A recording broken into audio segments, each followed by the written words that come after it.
Hello, everybody. I'm a practicing therapist and I work with a lot of individuals with attachment wounds. Today, I wanted to go over how avoidants react when you pull away.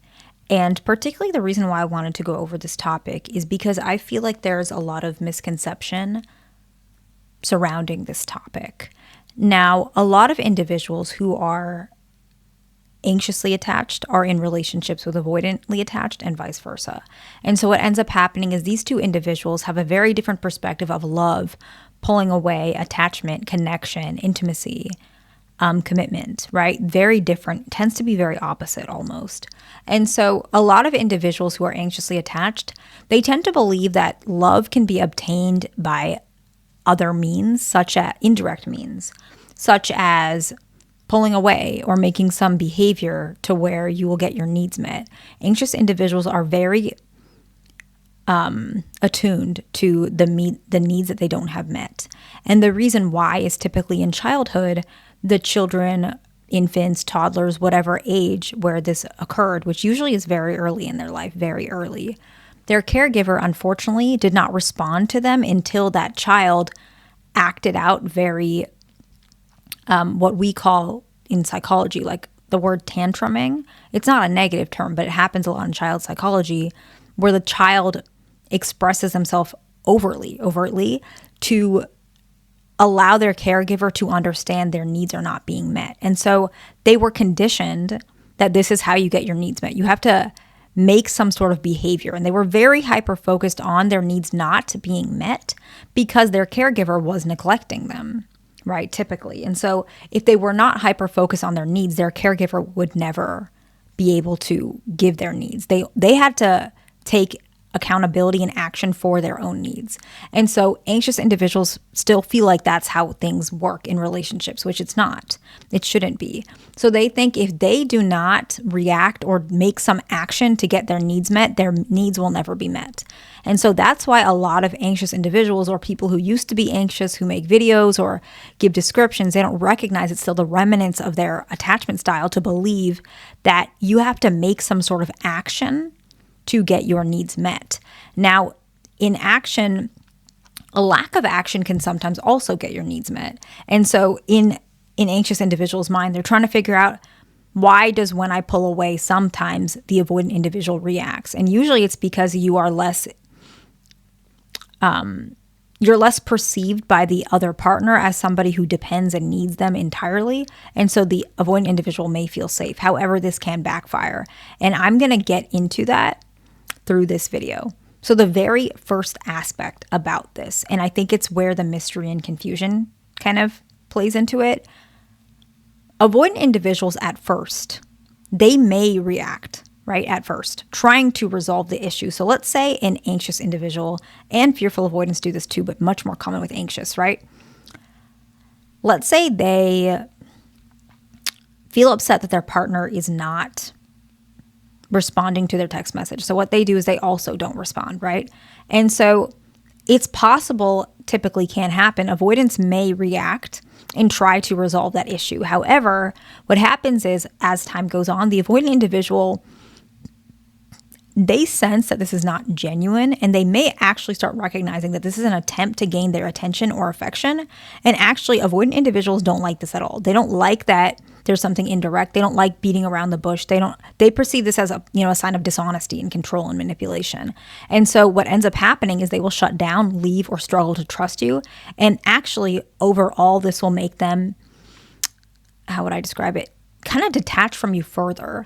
And so while initially it may help, what ends up happening is this becomes a cycle, right? So let's say an anxious partner or whatever partner tries to pull away to gain their partner's attention. Their partner may momentarily give that attention, but then they pull away. And so then the anxious partner does it again, and they may momentarily do it. But as this cycle continues, the avoidant continues to pull further and further and further away during this cycle. And the cycle is less the technique works less prominently. And what ends up happening is a lot of anxious individuals think, okay, this is going on for years. They don't recognize it because they're so used to this cycle. And then what happens is randomly, or so they think, the avoidant decides to leave. And sometimes they think, okay, I've been discarded. Maybe you have, but it's also possible that the avoidant individual is just very tired of these, what in their mind, these games in the relationship. And so they left because they felt like this relationship wasn't going anywhere. And a lot of anxious individuals, they don't understand that that's not how relationships are supposed to feel like. And so they feel like the avoidant left something that was valuable, when in actuality, the relationship was not stable from the beginning. I'm not calling you out and saying every single one of you are like this, but that is a complication or a struggle, because you have to understand anxious individuals are also insecurely attached. So it's hard for them to know what a relationship looks like. And an avoidant doesn't know either. And so this whole entire dynamic is very difficult. So pulling away only creates issues in the long run from what I see. However, if you genuinely pull away, right? And it's persistent. This happens as well. And this is more common with fearful avoidance. A fearful avoidant may pull away simply because that is part of their activation and deactivation strategy. And it's persistent, and their partner is also an avoidant. This also creates problems in the relationship. And unfortunately, this can be so severe that it bleeds into the bedroom activity. So let's say we have a fearful avoidant female and we have a dismissive avoidant male. This is just an example. And the fearful avoidant, let's say she is genuinely pulling away because maybe she has body image issues and she's uncomfortable in general. Every time he reaches out or touches her or hugs her, maybe she curls inward, or the emotion leaves her face. She's not as happy. He feels like she doesn't like him, when for real, she's uncomfortable with the vulnerability, nothing to do with him. So what ends up happening is the avoidant male that we were just talking about in this scenario, he does know that she's pulling away. And it's not for games. It's not like she's trying to play a game. But because she's doing it in a way where she's deactivating and it makes him feel like she's uncomfortable with him, this causes him to pull away as well. He wants to resolve the issue. Inside, all he wants is to fix this issue. But he's so rejected, right? Because avoidance, a lot of them can get in relationships. It's typically fearful and a dismissive. But fearful avoidance, they can make dismissive avoidance feel incredibly rejected. So he feels like unloved, very deeply unloved. And so he's pulling away, not because he's suffocated, as actually because he's very hurt by her. And so what ends up happening is the avoidant individual pulls away. However, that one is not going to be typically this cycle, right? It's not going to be like one day he just exits out. That's not going to happen. He's still going to stay in the relationship. He's probably not going to leave her, but he's just very emotionally wounded until she finds a way to fix this or apologizes, even if she didn't mean it, because he is so sensitive to that rejection, right? And so avoidants associate bedroom activity with a vulnerable connection, more common with male avoidants. And in actuality, the mechanisms of bedroom activity, I can't talk about this too much on YouTube, but the mechanism, the activity, it can be triggering if it's disrupted. So let's say, for example, she, moves her leg or reacts a certain way in bed. He's going to take this as, okay, she's uncomfortable with me. She doesn't like me, right?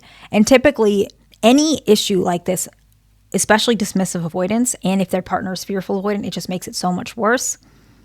They're going to think their partner doesn't like them, finds them unattractive, and this can trigger them to pull away almost entirely from this connection. And this creates a big issue. And so both individuals are now pulling away in the bedroom, right?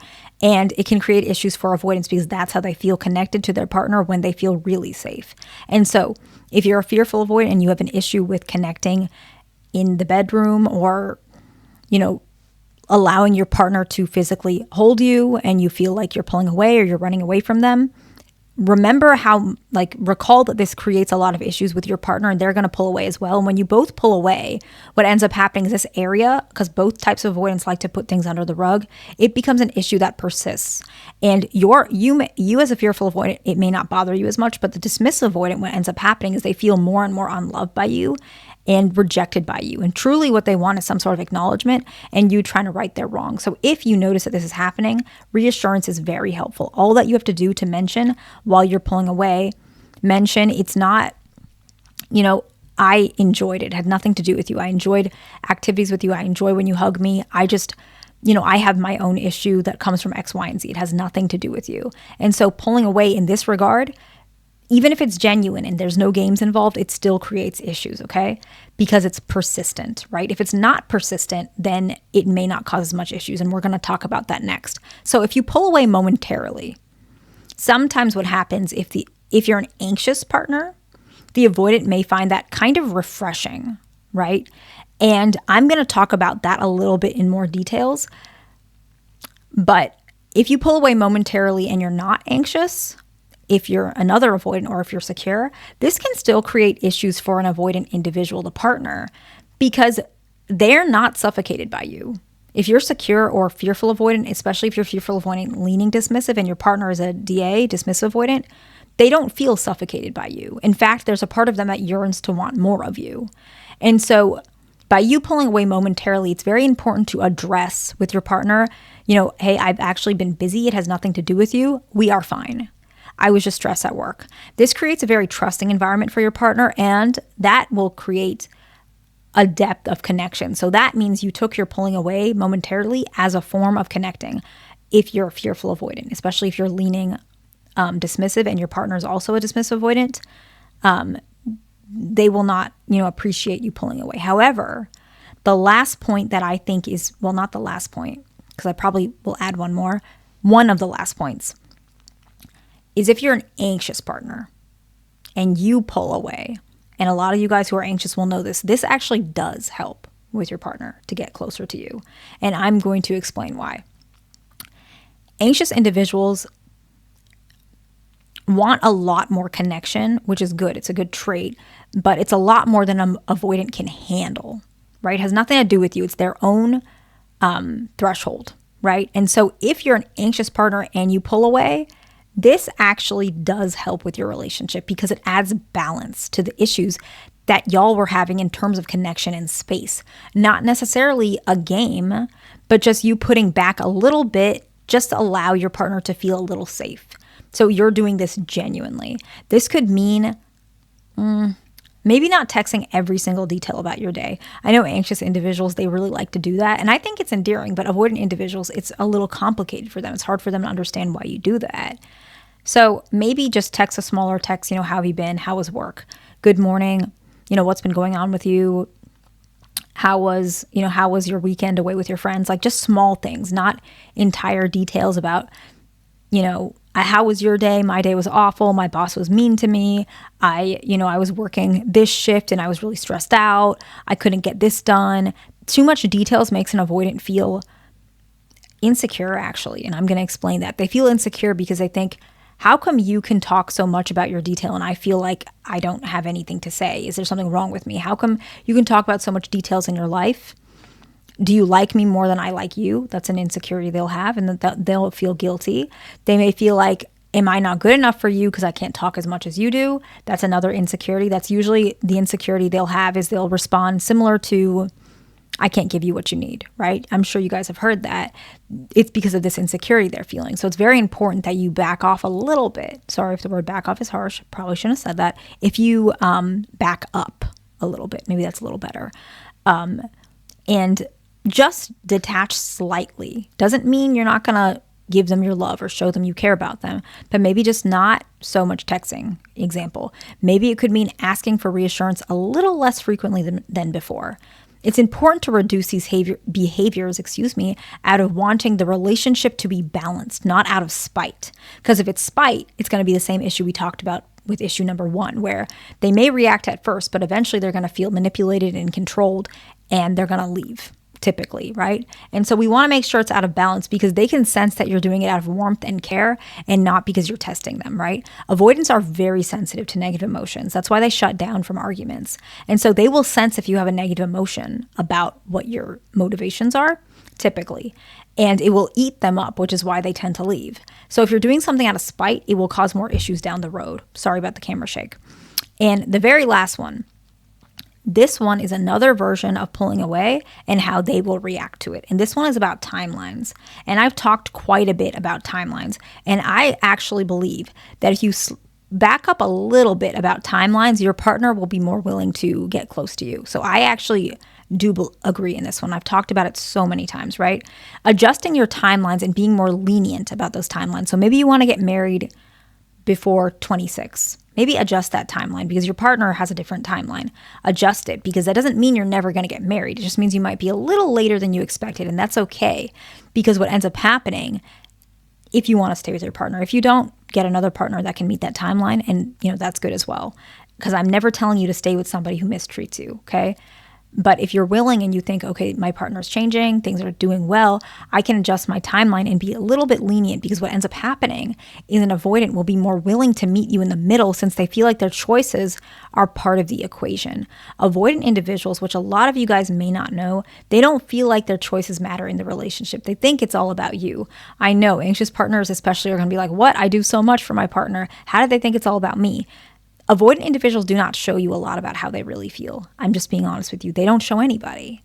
And so anytime they say something, they set a boundary, or they don't like something, what ends up happening I know you guys don't mean it, but the anxious partner may dismiss it. They may say, that doesn't make any sense. We should get married at this time, or you have issues, or that's not how you should be thinking. You have to change. When the avoidant individual, they were trying to open up to you. They're not ready for marriage right now. That doesn't mean they never will, but they're just not ready. By you respecting that, they will actually be more willing to get married to you. I know that's annoying, but that is just how it works. Sometimes things are not fair, and that is just the truth. I'm very sorry, but that's just the way it is. I want to tell you guys something. I'm never telling you guys to stay with somebody who mistreats you, ever. So if you're unhappy with your partner and you don't feel like it's going anywhere and you're not getting your needs met, truly, if you're an anxious partner, when I work with patients, I see that anxious and secure works pretty well. Sometimes it can drive secure people away, but if you're healing and you're an anxious partner, you may actually prefer a secure individual. Avoidant individuals can be very difficult. Avoidants tend to have the highest from my practice. They tend to do better with other avoidants. Now, that's not always the case, but I notice fearful avoidants and dismissive avoidants really work well for each other. That doesn't mean if you're anxious, it can't work, but it just means it's going to be really hard. And I want you guys to understand you deserve to be happy and you deserve to be treated properly. So if you ever feel like the relationship isn't going anywhere and it's just too much for you, you're allowed to be yourself. It's okay if you're an anxious person. Be anxious and go with somebody who might fit you better if that suits your needs. If not, stay and work through it. And I respect both sides, okay? Thank you for watching. Please subscribe, like, and I'll see you in the next one.